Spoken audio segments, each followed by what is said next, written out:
Salut à toi et bienvenue sur BH Offroad.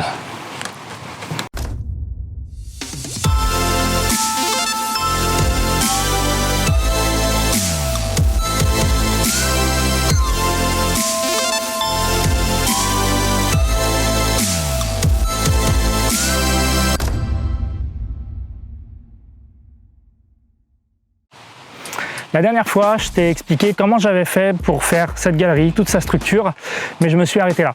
Je t'ai pas expliqué comment est-ce que les différentes fixations étaient faites, comment est-ce qu'elles tenaient à la voiture. La galerie est fixée directement au toit, sans perçage, mais sans barre de toit non plus. Donc je vais te montrer un petit peu comment ça fonctionne, quelles sont les choses qu'il y a sur cette voiture qui m'ont permis de faire ça, et surtout comment est-ce que j'ai réussi à le faire. Et comme tu peux le voir, ça tient, c'est du solide. Elle est pas mal cette petite galerie quand même, hein. Elle fait bien son job. Allez, on passe au garage pour plus de détails sur les fixations. Ah, c'est haut. Sur le toit du ranch, comme sur celui d'autres 4x4 d'ailleurs, il y a un rail de chaque côté du toit qui te permet de venir fixer des barres de toit. Je vais me servir de ces rails pour y attacher directement la galerie, sans avoir besoin de barres de toit justement. Ce que je vais faire sur mon P38 peut très bien s'appliquer à d'autres 4x4, comme les Defender, les Disco 1 et 2, mais aussi les 3 et 4, les Ranger classiques, les Toyota Land Cruiser, les Jeep Cherokee, etc. C'est également possible sur des voitures ayant des barres longitudinales, c'est d'ailleurs probablement plus simple. Mais revenons-en à mon cas. Voici ce à quoi ressemblent les rails que j'ai sur le toit. C'est une sorte de L inversée. Pour venir fabriquer mes fixations, je vais donc devoir créer une pièce qui puisse venir se fixer sur ces rails. Pour cela, je prends une équerre que je coupe à ras tout en laissant 1 mm en bas. Je coupe la deuxième partie pour laisser un creux et je soude le tout ensemble. D'ailleurs, j'en profite pour saluer et remercier Julien qui m'a fait part de son retour d'expérience sur les fixations de sa galerie. N'hésite pas à aller jeter un coup d'œil sur sa page YouTube ou sur son compte Instagram. Comme je te le disais, on a donc découpé les équerres au niveau du coin. Et maintenant on coupe l'autre partie à la bonne taille. On va ensuite les meuler pour gommer toutes les irrégularités liées à la découpe.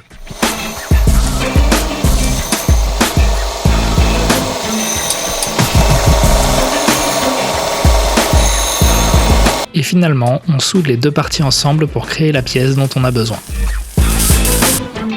Et comme d'habitude, je commence par pointer, puis je fais les cordons.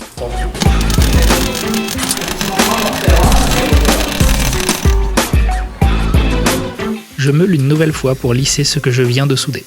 Pour venir fixer la galerie au rail du toit, je vais découper des équerres que je laisserai intactes. Je fais ça tout de suite en ayant pris soin de mesurer la taille qu'il me faut, en l'occurrence 6 pièces de 15 cm chacune.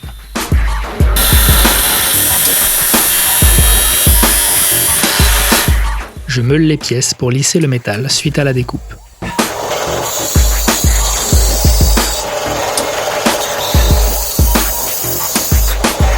Et voilà ce à quoi vont ressembler mes fixations. On voit que le rail du toit est bien saisi entre l'équerre que je viens de découper et la pièce que j'ai fabriquée plus tôt. On vient tester la galerie avec une fixation de chaque côté pour voir ce que ça donne dans un premier temps, et pour ajuster le tout en vue de les souder dans un second temps.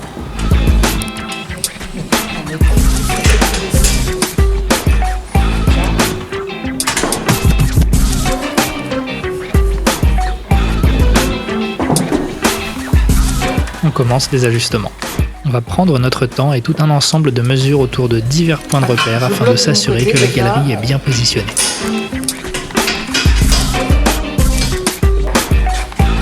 Comment sur le bord? D'abord on fixe. On commence la prise de mesure.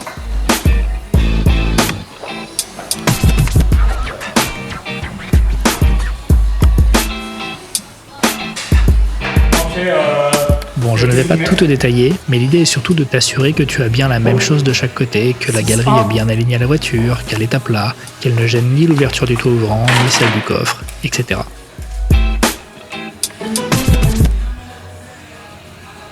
Je suis pas encore. Les ajustements se font de façon empirique, petit à petit, en reprenant les mesures à chaque fois. On prend le temps de faire les choses correctement afin d'être certain d'avoir quelque chose de propre à l'arrivée.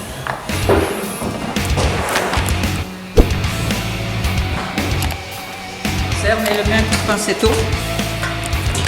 Ah, je suis bien mieux là.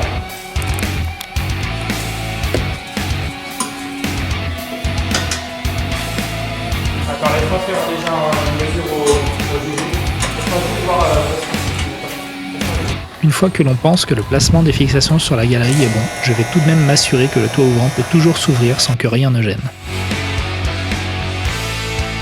Comme tu peux le voir, c'est tout bon. Bon, on ne va pas s'arrêter en si bon chemin et on va se servir de ce nouveau point de repère pour prendre d'autres mesures et parfaire l'alignement de la galerie.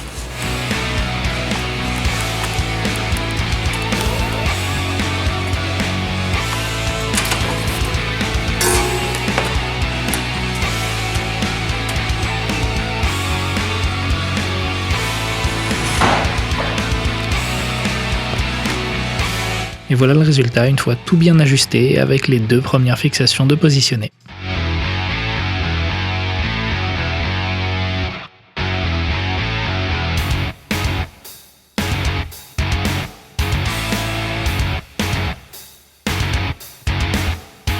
On va maintenant pointer l'endroit où on va venir créer le filetage qui servira à fixer la galerie au rail du toit. On va utiliser un pointeau pour cela, afin de venir marquer le métal et ainsi percer au bon endroit. On marquera bien la position de l'équerre sur la galerie et on va ensuite venir percer pour pouvoir créer le filetage. L'équerre fait 5 mm d'épaisseur. On va donc mettre de l'huile de coupe afin de rendre le perçage plus doux et que les pièces chauffent moins. Et c'est parti, on y va.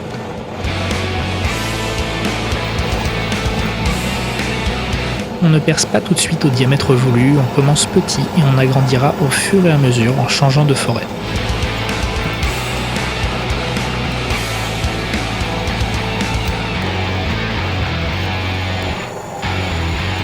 On change donc de forêt pour agrandir les trous que l'on vient de percer.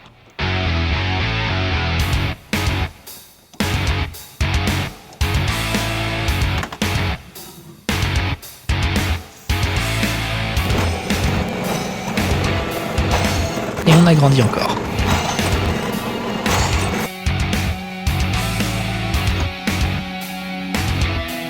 On vient limer pour avoir une surface bien propre. Puis on vient tarauder nos trous en suivant la même méthode que pour le perçage, c'est-à-dire en plusieurs passes.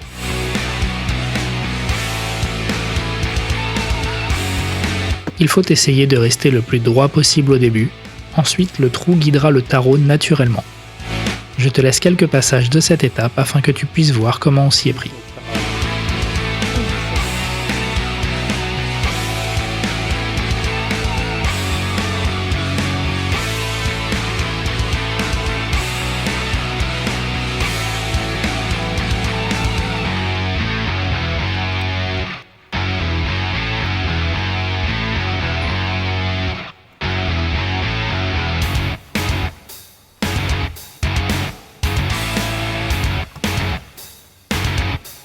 Et voilà le résultat du premier passage. On recommence avec un tarot ayant un filetage plus profond.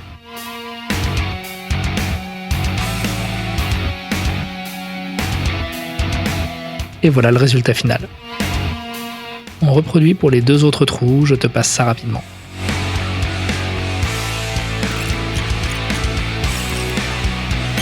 Je soude maintenant les équerres sur la galerie en faisant juste un pointage. Une fois que j'ai pointé les équerres, on présente à nouveau la galerie sur le toit. On positionne les fixations arrière en suivant la même méthode que pour le milieu, on sécurise avec des pincettos et on va vérifier que ça tient bien.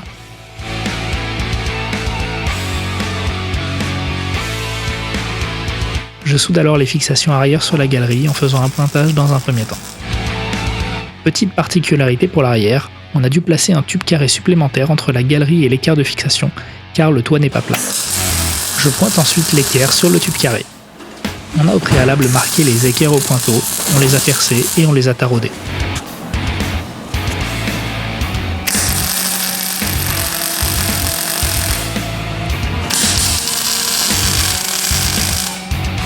Je fais les cordons sur les fixations du milieu.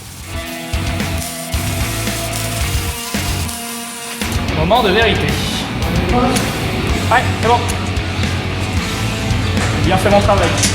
Comme tu peux le voir ici, les tubes sont creux et on risque donc d'y voir de la rouille un jour. Je vais donc découper un morceau d'une tôle assez fine que je viendrai plaquer devant, afin de fermer cet espace et de le rendre étanche. Je vais donc marquer ma tôle aux différents endroits où il faudra que je plie ou que je coupe.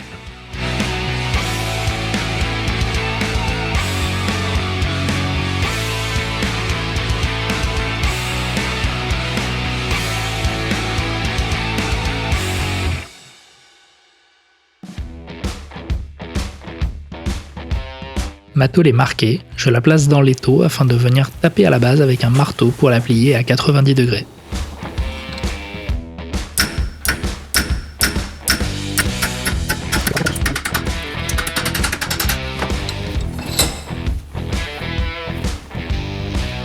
Je présente ma tôle, je prends une nouvelle mesure, je marque et je plie à nouveau.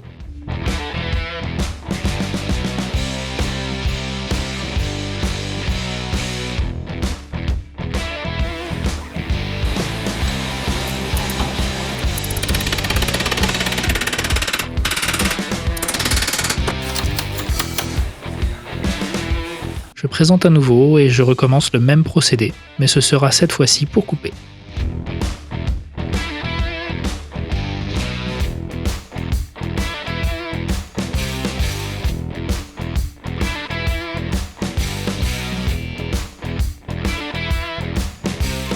Je coupe la tôle à la cisaille.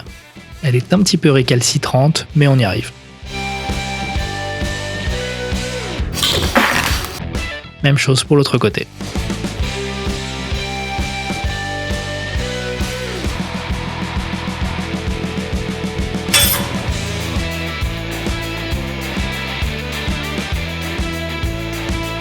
Un petit coup de meuleuse pour parfaire le tout, et ce sera bon.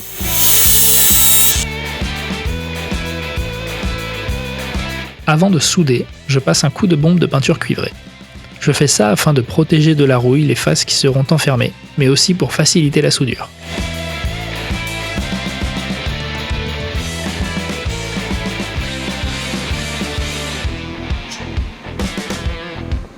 Et c'est parti, je soude.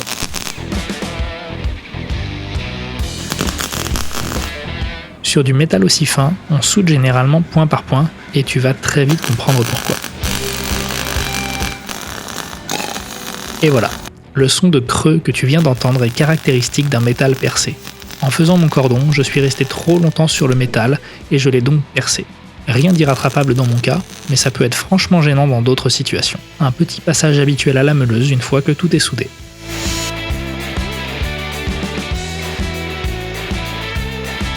Et on s'attaque finalement aux fixations avant. Je ne te refais pas le topo, le mode opératoire est exactement le même que pour le milieu et pour l'arrière.